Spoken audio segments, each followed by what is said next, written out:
What's up, everybody? My name is Max Cohen, aka Malik, and I'm here to talk to you guys today about the Futuristic Atom Chip. Alright, now this is your Atom Chip. It runs on 1225 batteries, 2 of them, and it's got a really good battery life on these actually. Small batteries does not actually mean less battery power or less time because of the way that they program this chip and the way that it draws power. You'll get a lot of brightness out of it for a really long time in the battery. I usually get 15-16 hours approximately on each one, which compared to some other chips, 8 to 10 is really, really good.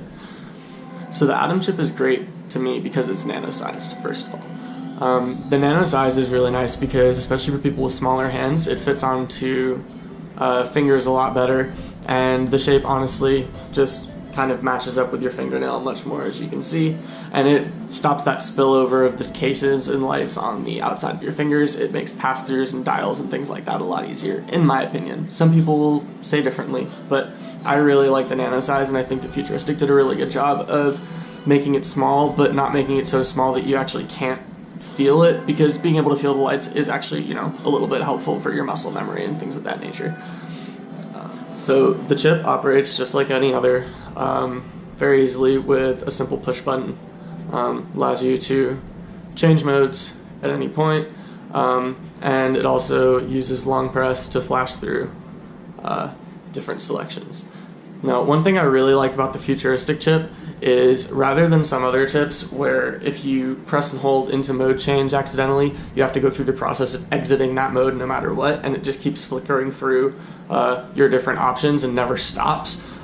Futuristic actually only goes through the hold once. So if I press and hold, it goes through color, pattern, accelerometer mode, move to front, chip transfer, and then just turns off. And if you let go, it goes back to your set because it knows that you didn't actually want to open that. I think that's kind of a really nice little feature, and it prevents you from accidentally overwriting sets, in my opinion. Now, one thing I really like about the Atom Chip is the button. Futuristic did a really good job of looking at a bunch of different buttons and really picking one that was nice and clicky. It's really good for conjuring specifically. I live with someone who is a conjurer and have had a lot of experience conjuring myself, and can honestly say that even for just mode changes, the clickability of this, you can really very quickly, even when it's on the back of your fingers. Okay, so the first thing that I'm going to talk about is the Atom's color palette. Now, personally, I really like the Atom's color palette. I'm going to throw up a graphic of it here really quick as I talk. My personal favorite kind of spectrum goes between the teals and the purples. That's just my personal preference, but I think that FL did a really nice job of blending those colors, but keeping them all pretty different. All of the blues are at least a little bit different, which sometimes is hard to accomplish with LED diodes. I like FL's red as well, and their pink selection is really nice. Personally, I don't use a lot of yellows and things, but I think that being said, their gold comes out nice, and the pastels can actually be used to a really cool effect. Personally, I really like pastels on a medium. I think it takes away a little bit of the harsh whiteness of the pastel and lets that color kind of pop through a little bit more, and I definitely recommend trying a few of those pastels in your set. Don't underestimate the power of the pastel. Now, just to give you an idea of the color palette in person, you press and hold to blue. This is how you do your color programming.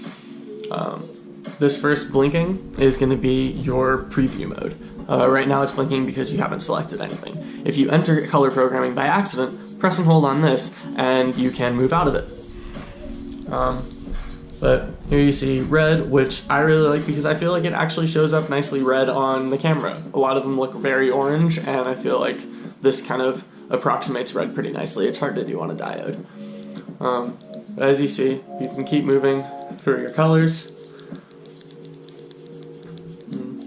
I really like those blues and the pinks. And then these are your pastels, which I really like and think that they can be used really nicely. And a warm white at the end.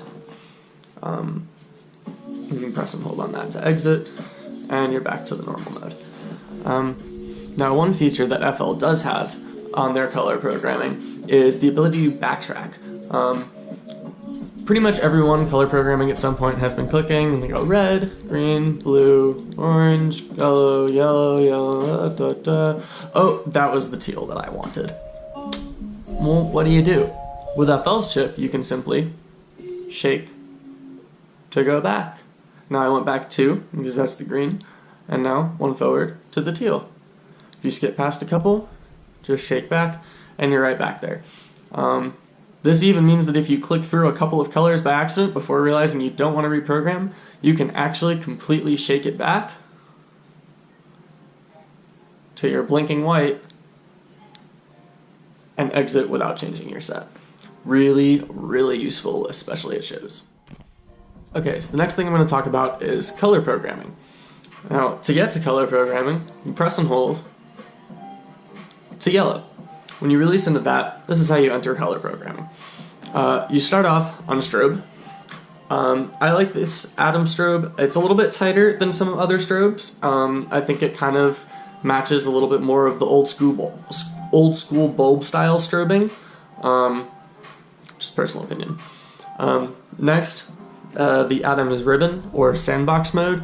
Now, one thing I like to do with this especially is if you do every other one as a blank, you're able to produce an even strobe, which is something that the Atoms don't technically have, but Sandbox kind of allows you to create a lot of different patterns, and I definitely like to play with that. In general, I really just like the way that the Atoms give you the ability to customize. All of their patterns are really changeable and adaptable. None of them is overly complex, but all of them can be made extremely complex, and that, I think, is where the Atoms really kind of make their mark. Anyway, so we go through ribbon, the ultra dots, strobe, blink, hyperstrobe, burst. Now I really like RGB burst. I think it creates a fantastic effect on camera. And this is a cool mode. So this is stretch mode. Stretch mode is cool because as you move, it stretches and shrinks the strobe pattern, which can make a really cool effect, especially with properly placed blanks. The dash dots mode I really like on Futuristic, especially for tracers. I think rather than just having a ribbon and having to put in gaps, the ability to have a streak of something on low and then a few little dots to blend that streak in allows your tracer to be a little bit less jarring and a little bit more beautiful. Vortex mode is interesting.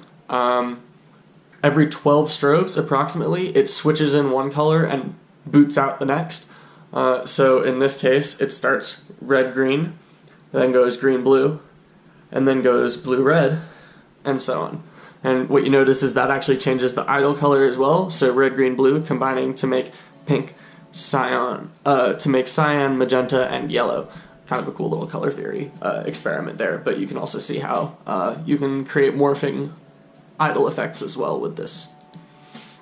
And finally, Hyperloop. You won't actually see it with this because Hyperloop requires 3 colors. However, when you program more than 3 colors, it boops one out and brings the next one in, also on a 12 pattern approximation, and it creates a slower blending hyperstrobe effect, which is also really nice for slow tech style. So we'll select that just for RGB strobe. And the next thing I'm going to talk about is something that's kind of I'm very passionate about, and it's the accelerometer on Futuristic. I have used every accelerometer chip on the market currently, and I can honestly say that the Futuristic accelerometer is the one that I like the best. I think it works the smoothest. I think it is the cleanest to use, and I think the accelerometer modes are the most customizable, especially with Futuristic's ability to add thresholds together and create 3 layers of modes on Sandbox. There's no other glove that works exactly that way, and I can honestly say that it's my favorite. So, we press and hold to purple. And this is how we get to our accelerometer modes. The first being kinetic, which is just beautiful, beautiful blending. RGB goes straight through the rainbow. Next we have Geo Mode. Now, Geo Mode is cool because that's kind of like the tilt feature from other gloves, but with this it actually blends on the tilt rather than just changing set at a certain threshold, which means that you never have this harsh change that the lights don't blend in on. Instead, you have kind of this spectrum of color that all of your lights exist in depending on their angle. I really like that effect, and it can be used extremely well, especially I'm a clocker, so for clocking it's very cool. Our next mode is multi-mode. What that does is as you move faster, it adds the next color in the sequence up to 3. Very cool effects can be made with 2 similar colors and then 1 bright color popping out at the end.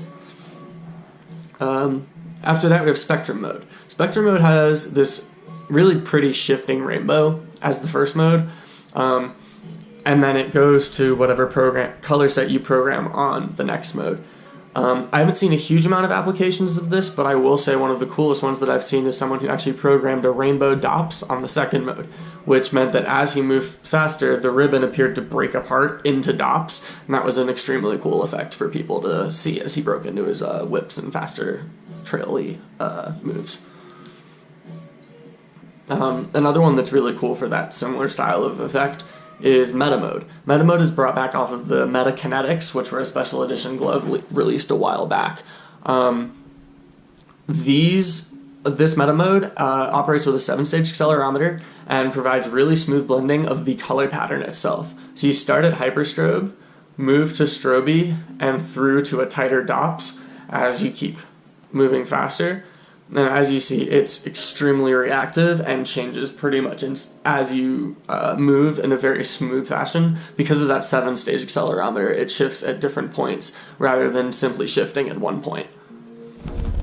And finally, sandbox mode. Sandbox is just your regular pattern unless you choose to turn it into a switch modifier, which I'll talk about in this next little segment. Okay, now my absolute favorite mode on the Atoms is Sandbox Switch. Sandbox Switch is incredible. Sandbox Switch gives you the ability to not only put 3 modes layered on top of each other that change with your speed, but you can also pick the threshold, and that it changes that. So do you want it to change at low speed, medium speed, or high speed? And you can do that between both of the modes, which means that you'd be able to take your first color and make it only an idle, and have it exist only at the lowest threshold, have your middle pattern exist almost through the entire thing, and then right at your highest speed have a third pattern come in that adds trails to your flails. Poet. The possibilities with this are really kind of endless, and I'm just going to show you a quick example now with RGB and the default mode that comes up. So here's my RGB. Now to do Sandbox Switch, you enter your flash patterns, you go to your first pattern. So I want strobe to be my first pattern because I want to show you guys the effect. So we're going to go to strobe, and we're going to press and hold to select. And rather than just pressing and holding for a second, we're going to hold past the flash to when it starts to pulse yellow. Now what that pulse means is low, medium, high threshold. You release on low, medium, or high to select the threshold that you want. So I selected low, so that will only exist right at the lowest threshold of my movement. Now the next thing it shows as its default is just a blue strobe.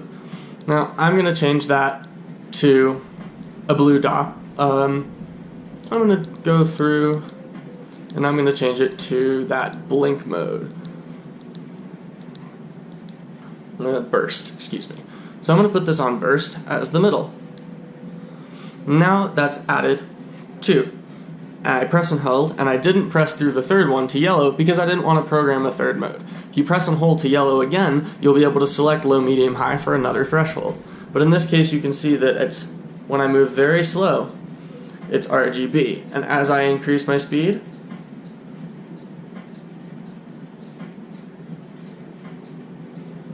and you can see how this can create some really cool effects. Especially if you're smart with your patterns and your colors, you can create these amazing blend effects where one color morphs through colors into another color, even without using kinetic mode, which can already do that. It's just another way to really apply the atoms to whatever creation mode that you want to use. Now the final great thing about the atoms to know is about chip-to-chip. If you haven't already heard about chip-to-chip, it's kind of the next revolutionary thing, in my opinion. At least it has been for a little while, but they've really streamlined it on the Atom chip. Not only can you send your full chip over, so all of your modes, to another chip, reducing the amount of time you have to program by 10, literally, unless you're good at stacking them. In that case, it's about by 2.5 or so, if you do the math.